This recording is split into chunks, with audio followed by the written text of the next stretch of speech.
G'day everyone, my name's Tom Fates and I'm the Chief Operating Officer at DIT Technologies. I started in 2017 and I was actually the first employee of DIT. It was Direct Injection Technologies back then. I was working in Brisbane in fresh produce export, and I've always had a passion for livestock. I didn't grow up on a beef cattle property, but my grandparents were from the land and my dad grew up on the land and my mum's from the bush as well, so agriculture's always been in my blood. And I was just looking on Seek one day and saw this ridiculous ad for a startup based in Toowoomba.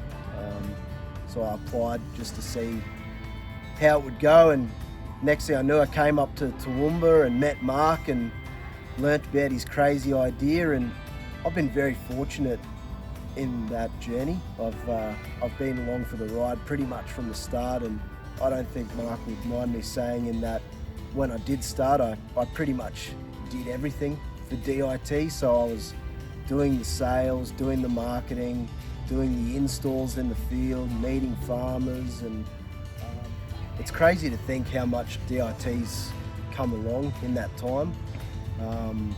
Even now we've got nearly 30 employees, and less than 4 years ago, as I said, I was the only employee. So with that growth has come growing pains and challenges, but had an incredible amount of fun along the way as well. And as we grow, you just realise how much more opportunity there is and how what we're doing really is something special.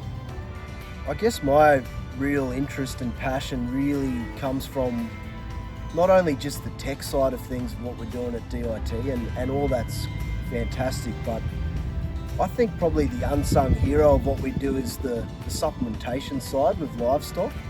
And I've been really fortunate in that when I started with DIT, I got to learn directly from some of the pioneers of water supplementation. So Mike Peart, Jack Peart, Tony Wood, Norm Bashford, all those fellas were really the ones who pioneered and developed water medication.